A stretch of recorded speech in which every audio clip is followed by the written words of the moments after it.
Bonjour à tous. Bonjour, bienvenue sur notre 6e webinaire Santé sur le net portant sur le diabète de type 1 et de type 2. Donc, nous allons nous présenter. Soraya Moutoussamy Et Yann Blondin. Nous sommes tous les deux rédacteurs scientifiques pour Santé sur le net. Donc, le site Santé sur le net a pour vocation de vous apporter une information scientifique venant de sources fiables et vérifiées, mais il ne remplace en aucun cas un avis médical par un professionnel de santé. Alors, pour information, votre micro n'est pas activé. Vous trouverez un onglet sur la droite pour poser vos questions au fur et à mesure de la présentation. Les autres participants ne verront pas vos questions, alors n'hésitez pas. Vous trouverez également un onglet sondage sur la droite, cette fois pour répondre à nos questions. Une première question vous a été envoyée afin de savoir si vous nous entendez bien.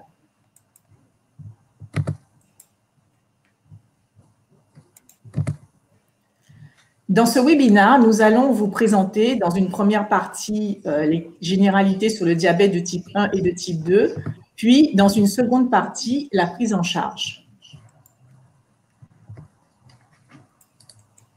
Alors, pour commencer, Soraya, qu'est-ce que le diabète? Oui, alors le diabète est défini par un taux de sucre dans le sang ou glycémie supérieur à 1,26 g par litre après un jeûne de 8 heures et vérifié à 2 reprises. On distingue deux types de diabète, le diabète de type 1, insulinodépendant, et le diabète de type 2, non insulinodépendant. D'accord. Donc, pour comprendre ce que c'est le diabète, il faut connaître le rôle de l'insuline.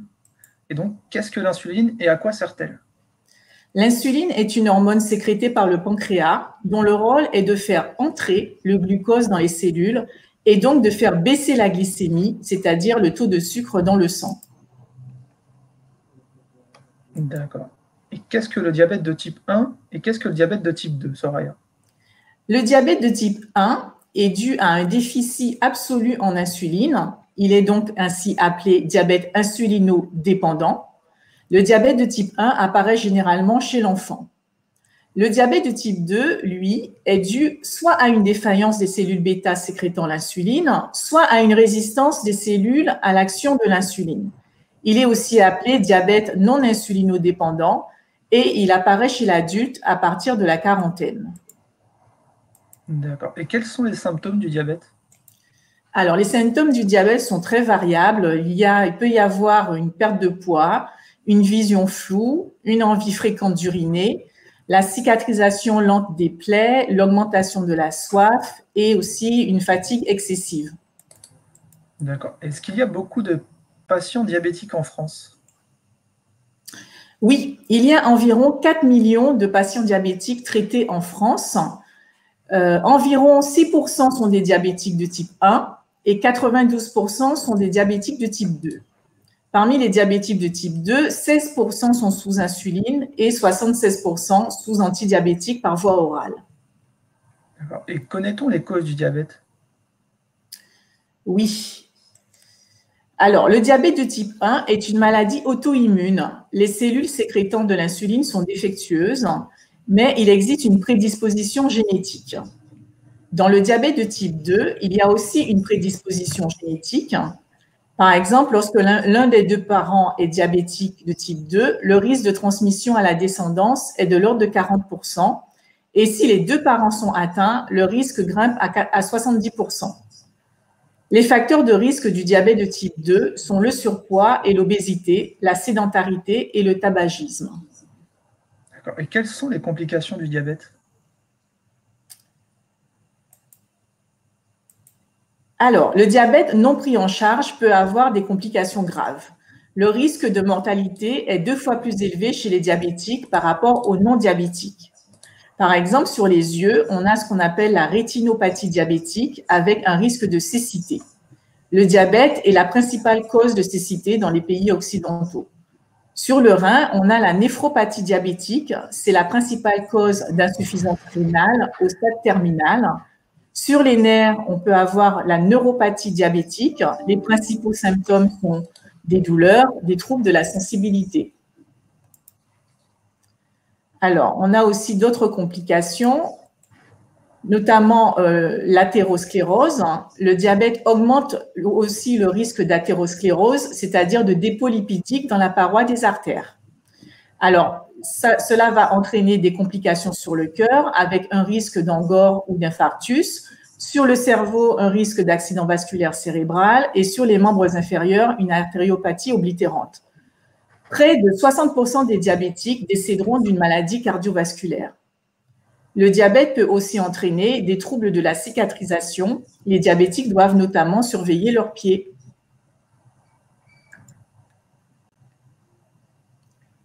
Alors, on a d'autres complications, notamment l'acidocétose diabétique. C'est une complication aiguë du diabète avec accumulation de substances toxiques, les corps cétoniques, qui rendent le sang acide. C'est une urgence médicale qui nécessite une hospitalisation.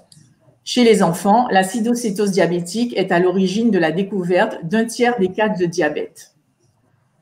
Lorsque le corps ne peut pas utiliser son carburant énergétique principal qui est le glucose, il consomme ses graisses de réserve et les corps cétoniques sont des substances issues de la transformation des graisses. Une autre complication grave du diabète est le coma hyperosmolaire. C'est une complication grave du diabète de type 2 notamment. Il est caractérisé par une hyperglycémie importante, une forte déshydratation et une altération de la conscience. D'accord. Et comment diagnostique-t-on un diabète? Alors, le diabète se diagnostique par la mesure de la glycémie. Celle-ci est supérieure à 1,26 g par litre après un jeûne de 8 heures et vérifiée à 2 reprises. Donc, on a du diabète. Parfois, c'est une complication du diabète qui se manifeste en premier, notamment pour le diagnostic du diabète de type 2. D'accord. Et comment prend-on en charge le diabète? Alors, outre la prise en charge médicamenteuse, les patients diabétiques de type 1 ou 2 peuvent bénéficier d'un programme d'éducation thérapeutique. Pour le diabète de type 1, ce programme comprend plusieurs volets. On a l'autosurveillance. Le patient apprend à reconnaître les signes d'hypoglycémie et d'hyperglycémie. Il apprend à reconnaître les signes physiques de complications, comme par exemple l'infection au niveau des pieds. Il apprend aussi à mesurer sa glycémie. On a aussi l'auto-soin. Le patient apprend à s'administrer de l'insuline ou à utiliser une pompe à insuline. Alors, dans la prise en charge non médicamenteuse, on a aussi les règles hygiéno-diététiques. Le programme consiste à comprendre le rôle clé d'une alimentation équilibrée et aussi l'importance de l'activité physique. Et il est aussi important de savoir adapter son traitement en fonction de l'alimentation ou de l'activité physique.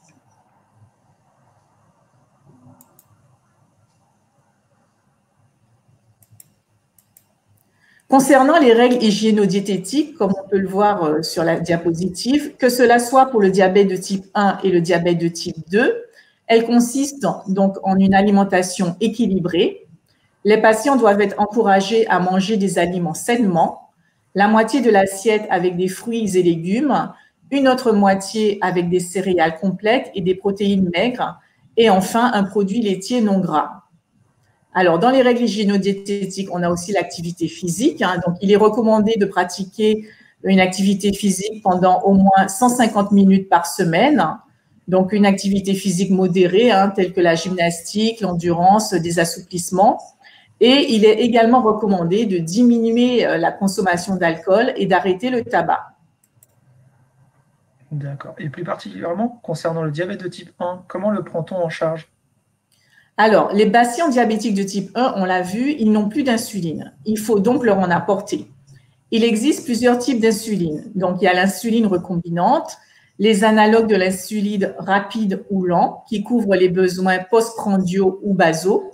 Les dispositifs d'administration sont variés. Donc, il peut y avoir la seringue, les stylos, la pompe à insuline notamment qui peut être couplée à un système de mesure de glucose en continu. D'accord. Et concernant le diabète de type 2, qu'en est-il? Alors, les diabétiques de type 2 peuvent bénéficier d'antidiabétiques oraux et ou d'insuline.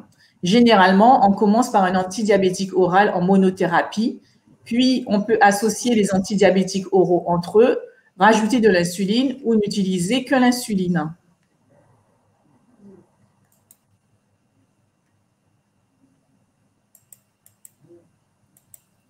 Alors, les antidiabétiques oraux s'administrent par voie orale. Il existe plusieurs classes. Donc, il y a les médicaments qui améliorent la sensibilité à l'insuline, par exemple la metformine. Les médicaments qui stimulent la production d'insuline, par exemple les sulfamides, les glinides, les substances qui agissent par le biais des incrétines. Les médicaments qui réduisent l'absorption des sucres, exemple les inhibiteurs des alpha-glucosidases. On peut aussi associer les antidiabétiques oraux entre eux. Quand le diabète de type 2 avancé est avancé, parfois les antidiabétiques oraux ne suffisent pas. Il faut donc rajouter de l'insuline ou passer complètement à l'insuline.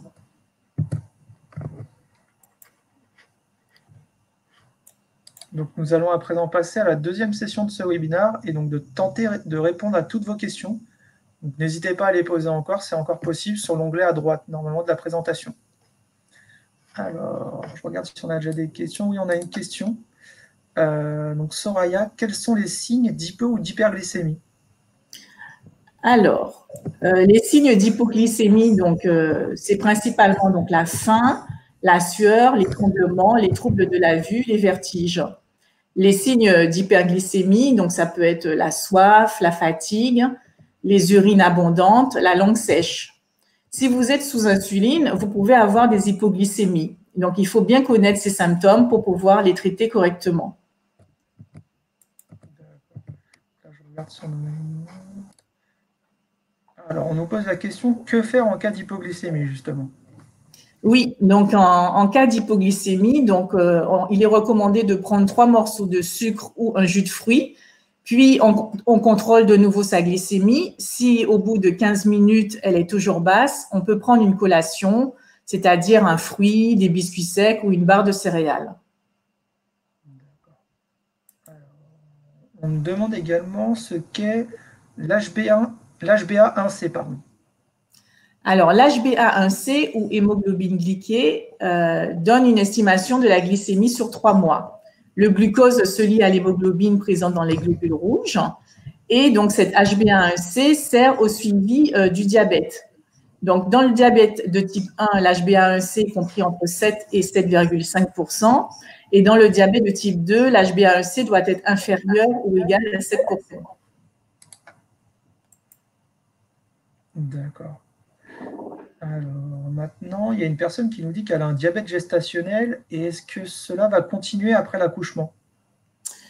Oui, alors après l'accouchement, le diabète gestationnel disparaît généralement, mais il faut bien contrôler avec votre médecin que vous n'avez plus de diabète. Donc, normalement, ça disparaît. Par contre, vous êtes à risque plus élevé de développer un diabète plus tard. Donc, il faut se faire suivre. D'accord. Là, on a une autre personne qui nous dit « J'ai du diabète et suis-je plus exposé à un risque d'infection ?» Oui, les diabétiques sont plus vulnérables aux infections, comme par exemple les infections urinaires, les bronchites, les mycoses, les gingivites, c'est-à-dire les inflammations de la gencive, et les caries. Pour prévenir ce risque infectieux, les personnes diabétiques doivent donc contrôler leur diabète et prendre soin de leur état de santé en général. Par exemple, se faire vacciner contre la grippe, faire surveiller ses pieds, faire une consultation annuelle chez le dentiste. D'accord. Alors, on a encore une question. Donc là, c'est encore une personne qui dit qu'elle a du diabète et elle se demande si elle est plus à risque d'attraper le Covid-19. Alors, le diabète n'augmente pas le risque d'attraper la maladie Covid-19. Par contre, il augmente le risque d'avoir une forme grave de la maladie, d'autant plus si on est en surpoids. Donc, il faut bien faire attention à soi quand on est diabétique. J'ai aussi une autre question là. On nous demande, est-ce que le diabète non insulinodépendant est chronique? Oui, c'est une maladie chronique, le diabète, qu'il soit insulinodépendant ou non insulinodépendant. C'est une maladie chronique, donc il faut apprendre à vivre avec et surtout bien la contrôler. Il y a beaucoup de traitements qui sont efficaces dans le diabète. On a fait le tour de toutes les questions. Ouais, je regarde. Ouais, ben je crois que c'est tout. Voilà. Donc, merci, on a fini un peu en avance, mais nous vous remercions de votre participation. Merci à Nous tous. espérons que ce webinaire vous a plu. Vous pouvez retrouver nos premiers webinaires sur notre chaîne Santé sur le net ou sur la chaîne YouTube ou en cliquant sur le lien qui s'affiche à votre écran. Nous espérons aussi vous voir bientôt sur nos prochains webinaires et surtout, prenez soin de vous. Au revoir, bonne journée.